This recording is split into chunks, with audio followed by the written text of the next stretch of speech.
ओम शांति। मधुबन मुरली 2023 सितंबर 21।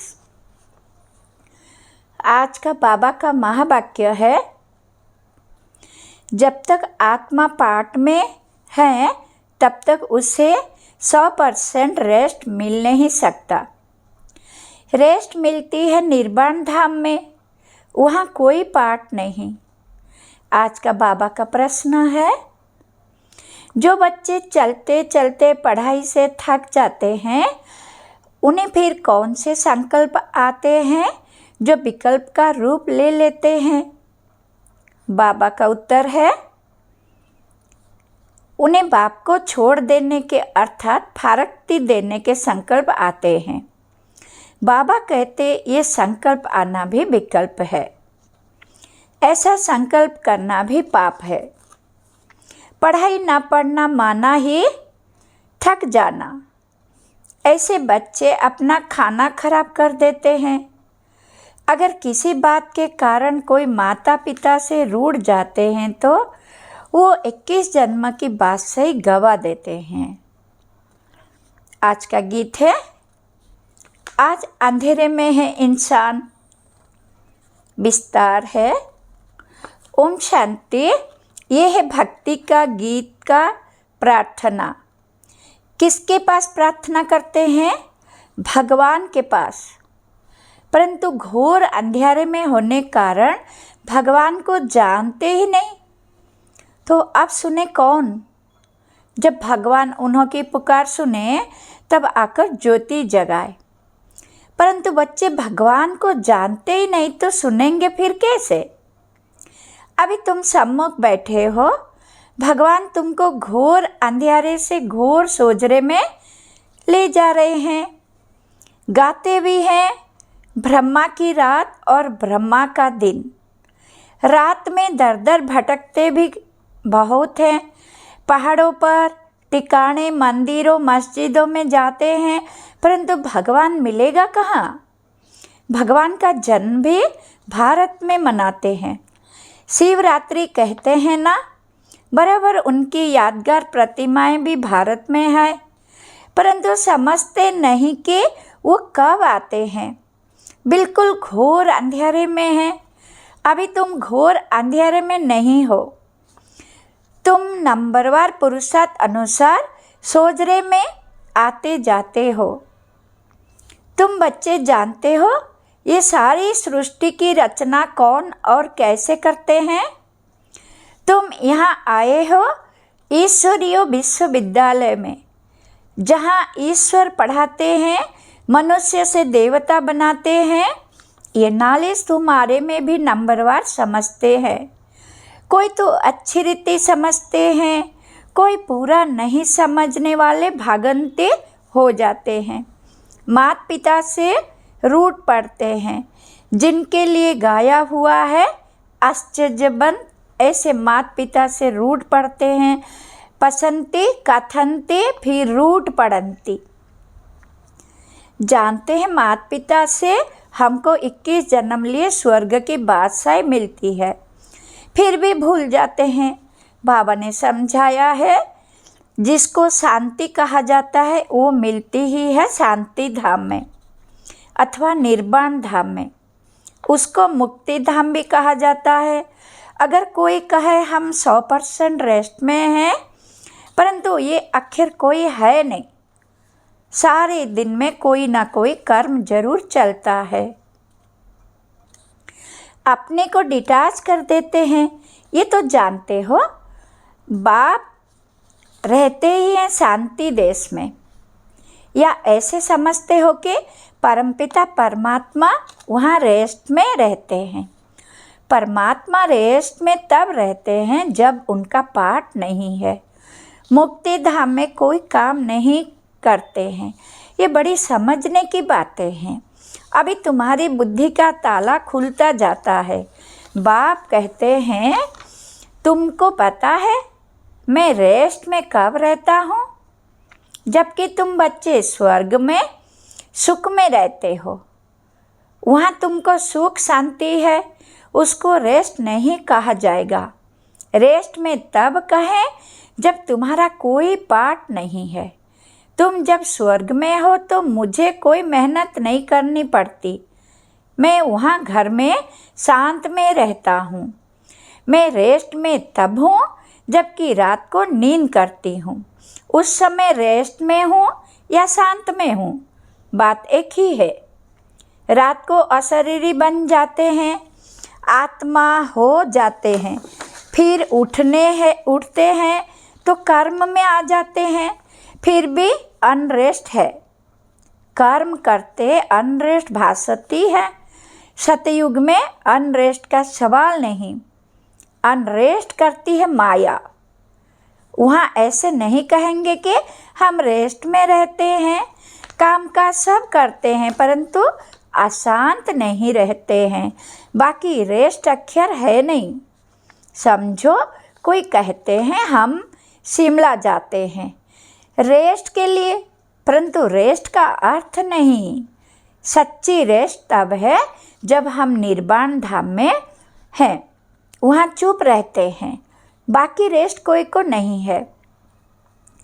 कोई कहे हमको 100% रेस्ट है तो ये रंग है, इसको अज्ञान कहा जाए। हाँ, ये ज़रूर कहा जाएगा पढ़ाई नहीं पढ़ने चाहते तो रेस्ट लेते हैं, ना पढ़ना रेस्ट लेना, ये तो फिर थकना हो गया ना, अपना ही खाना खराब करते हैं। समझाया जाता है, हे रात के राही, स्वर्ग की राह पर चलते चलते थक मत जाना, रूठ नहीं जाना। माता पिता को फारक्ती देने का तो संकल्प भी नहीं आना चाहिए। ये संकल्प उठता तो उसको विकल्प कहा जाता है। ऐसे माता पिता जिससे स्वर्ग की राजाई मिलती है, उसके लिए संकल्प भी क्यों उठाए। लिखते हैं कभी कभी संकल्प आता है छोड़ दे, कुछ समझ में नहीं आता। अरे समझने का तो ये टाइम है ना। समझना अर्थात पढ़ना। तुम जानते हो हम पढ़ रहे हैं। परमपिता परमात्मा जो ज्ञान सागर है, ऊंचते ऊंच है, उनको कोई भी जानते नहीं। भल ब्रह्मा विष्णु शंकर अथवा लक्ष्मी नारायण को जानते हैं, परंतु भारतवासियों को ये पता नहीं कि लक्ष्मी नारायण ने राज्य कब लिया और कैसे लिया, किसने दिया। माया ने बिल्कुल ही घोर अंधेरे में डाल दिया है।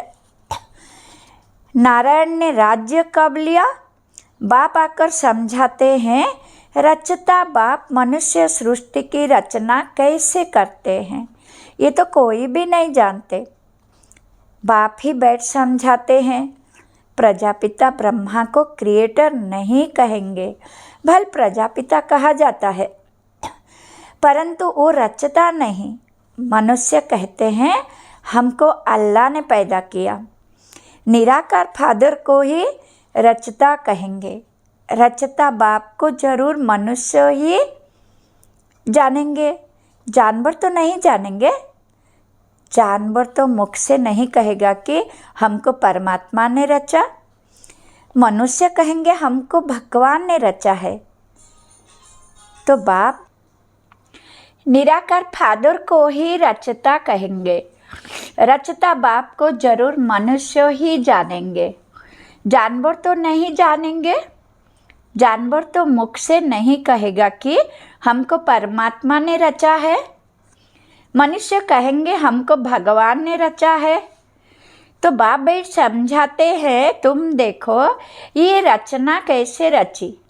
पहले पहले रचना होती है मुख वंशावली की। बच्चे को बड़ा होकर फिर बाप बनना है। ये बेहद का बाप कहते हैं, देखो मैं भी कैसे रचना रचता हूँ। इनमें प्रवेश कर इनको मुख द्वारा कहता हूँ, हे आत्मा तुम मेरी हो, मैं तुम्हारा बाप हूँ। फिर इनके द्वारा तुम बच्चों को रचता हूँ। तुम हो मुख वंशावली। अज्ञान काल में भी कहते हैं ना, जैसे हैं तैसे हैं, मेरे हैं। बाप भी ऐसे कहते हैं, तुम ब्रह्मा के बच्चे बन जाते हो तो अभी तुम हो मुख वंशावली, फिर तुम कुक वंशावली भी बनेंगे। बाप कहते हैं तुम मेरे हो, फिर तुम दैवी घराने में जाएंगे। बाप ये ईश्वरीय रचना कैसे रचते हैं ये कोई भी समझ नहीं सकते। बाप समझाते हैं, ये ब्रह्मा भी कहते हैं मैं भी मुख वंशावली बनता हूँ। बाप के साथ माँ जरूर चाहिए। तुम कहते हो हम प्रजापिता ब्रह्मा के मुख वंशावली है। शिव बाबा ने हमको अपना बनाया है, उनको शरीर तो चाहिए ना। शिव बाबा को तो शरीर नहीं है, शरीर का लोन लेते हैं, फिर कहते हैं तुम मेरे हो। इसको कहा जाता है मुख्य वंशावली। शिव बाबा इस मुख से इस बन्नी स्त्री द्वारा कहते हैं कि तुम मेरे बच्चे हो। बाप ही समझाते हैं और कोई शास्त्र आदि में ये बातें है नहीं। तुम अभी सुनते हो, फिर प्राय लोप हो जाएगा। इस समय है घोर अंधियारा। बाप आकर रोशनी करते हैं। तब तो ब्रह्मा की रात ब्रह्मा की दिन गाया हुआ है। कुछ तो है ना, गाया हुआ है। झूठ तो झूठ, सच की रत्ती नहीं। परंतु बाप कहते हैं प्राय कुछ ना कुछ रहता है, प्रलय नहीं हो जाती। थोड़े रहेंगे फिर झाड़ वृद्धि को पाता है। मनुष्य ने फिर महाप्रलय दिखाई है, परंतु महाप्रलय कभी होती नहीं। ऐसे नहीं होता जो सागर में बच्चा पीपल के पत्ते पर आए। ये सब गोपड़े हैं। बाप ने समझाया है, तुम जब गर्भ महल से आते हो तो वहाँ आनंद में रहते हो। वहाँ दुख पाप कर्म होता नहीं। वो है ही पुण्य आत्माओं की दुनिया, ये है पाप की दुनिया। यहाँ सब कुछ त्याग कर तुम सदा पुण्य आत्मा बनते हो। तुम इतना पुण्य करते हो जो आधा कल्प तुमको कोई पापात्मा नहीं कहेंगे। तुम अविनाशी पुण्य आत्मा बन जाते हो। यहाँ फिर आधा कल्प पापात्मा कहेंगे। घड़ी घड़ी दान पुण्य करते रहते हैं। भारत को कंप्लीट धर्मात्मा कहा जाता है। भारत में दान पुण्य करते हैं। तुम जानते हो ये दुनिया हम छोड़ने वाले हैं, फिर आना नहीं है। इस दुनिया की सामग्री तुम ट्रांसफ़र करते हो नई दुनिया के लिए। मनुष्य ईश्वर अर्पणम करते हैं, अर्थात ट्रांसफ़र करते हैं दूसरे जन्म के लिए। यहाँ तुम ट्रांसफ़र करते हो 21 जन्म के लिए, तो बहुत चाहिए ना। तुमसे सारी कीचड़ पट्टी लेकर नया देते हैं, पुराना लेकर सोने का देते हैं। तुम सच्चाई से बाप को देते हो, बाप भी तुमको सब कुछ देते हैं। तुम्हारा पार्ट जो चलता आया है ये ड्रामा में था। सबने घर बार छोड़ा नहीं तो गौशाला कैसे बने? मनुष्य तो नहीं जानते भट्टी कैसे बनती है, वो तो दिखाते हैं बिल्ली के पुंगरे आदि थे। ये सब ज्ञान तुम बच्चों को अभी है, फिर वहाँ ये ज्ञान नहीं रहेगा। हम ऐसे 21 जन्म राज्य करेंगे फिर गिरेंगे, वहाँ ये ज्ञान नहीं रहता। त्रिकालदर्शी पन्ने का पाठ तुम्हारे में अभी रहता है। मुख्य हीरो हीरोइन का पाठ तुम्हारा ही है और कोई का पाठ नहीं। असुर से देवता, फिर देवता से असुर। तुम भारतवासी ही बनते हो। बाकी तो है बीच के वाई प्लाट्स। नाटक में बीच में फिर हंसी कुड़ी का खेल भी करते हैं ना। आधा कल बाद देवी देवता धर्म प्राय लोप हो जाता है। तुम्हारी बुद्धि में ये सारा चक्र फिरता रहता है। तब तक तुम समझाते हो ना परमपिता परमात्मा भी परमात्मा है, परम धाम में रहने वाला। बाप कहते हैं मेरे में सारा ज्ञान है। मैं मनुष्य सृष्टि का बीज रूप चैतन्य हूँ। वो तो जड़ बीज होते हैं, शिव तो चैतन्य है, उनकी प्रतिमा पूजी जाती है। आजकल गवर्नमेंट झाड़ों के सैपलिंग लगाती है। ये है चैतन्य बीज, मनुष्य सृष्टि रूपी झाड़ का बीज कहते हैं। मुझे सारे झाड़ की नॉलेज है। तो जब कोई कहते हैं 100% रेस्ट में है, तो समझना चाहिए कि 100% रेस्ट तो कभी मिलती नहीं। हाँ, ऐसे कहेंगे स्वर्ग में 100% पवित्रता सुख शांति रहती है। नाम ही है स्वर्ग। बाप को कहते हैं सत श्री अकाल, सच बोलने वाला। उनको कोई काल नहीं खाता, उनको कहा जाता है कालों का काल। बाप कहते हैं ये छिछी दुनिया है, इस भंवर को आग जरूर लगनी है। तुम बच्चे जानते हो ये महाभारत लड़ाई महाकल्याणकारी है। मनुष्य यज्ञ करते हैं कि शांति हो जाए, गोया समझते हैं स्वर्ग के गेट्स ना खुले। तुम तो ताली बजाते हो भंवर को आग लगे तो हम नई दुनिया बैकुंठ में जाएं। ये विनाश ज्वाला इस रुद्र ज्ञान यज्ञ से ही प्रज्वलित हुई है। जो बाप के बनेंगे वही स्वर्ग के मालिक बनेंगे। बाकी सबको हिसाब किताब चुकता कर वापिस जाना है। तुम जानते हो अब वापिस मुक्ति धाम में जाकर फिर अपना पाठ रिपीट करना है। सतयुग में ये इतने सब देवी देवता कहाँ से आए?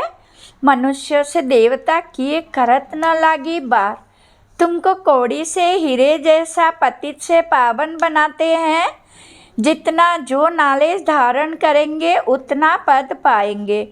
राजधानी स्थापन हो रही है, तुम जानते हो। हम अपने लिए स्वर्ग की स्थापन कर रहे हैं श्रीमत पर। अगर श्रीमत से कोई रूठ कर अपनी मत पर चले तो वो रावण मत हो जाएगी। इसीलिए कदम कदम पर तुम श्रीमत लेते रहो। बाप जीते जी तुमको ट्रस्टी बनाते हैं।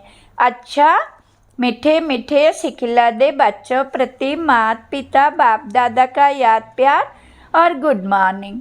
रूहानी बाप की रूहानी बच्चों को नमस्ते। हम बच्चों को भी बाप दादा को याद प्यार गुड मॉर्निंग, नमस्ते नमस्ते नमस्ते। धारणा के लिए मुख्य सार, कंप्लीट दानी बनना है। सच्चाई से सब बाप को अर्पण कर नई दुनिया के लिए ट्रांसफ़र कर देना है। जीते जी ट्रस्टी बनना है। कदम कदम पर बाप से श्रीमत लेनी है। कभी भी श्रीमत से रूट मनमत पर नहीं चलना है। वरदान, कंबाइंड रूपधारी बन सेवा में खुदाई जादू का अनुभव करने वाले खुदाई खिदमतगार भव। स्वयं को सिर्फ सेवाधारी नहीं लेकिन ईश्वरीय सेवाधारी समझकर सेवा करो। इस स्मृति से याद और सेवा स्वतः कंबाइंड हो जाएगी। जब खुदा को खिदमत से जुदा कर देते हो तो अकेले होने के कारण सफलता की मंजिल दूर दिखाई देती है।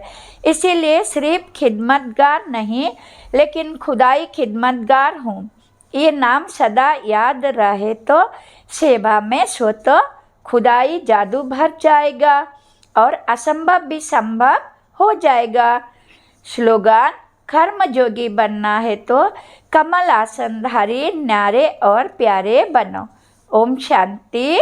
स्वीट शिव बाबा, शुक्रिया शुक्रिया शुक्रिया, धन्यवाद।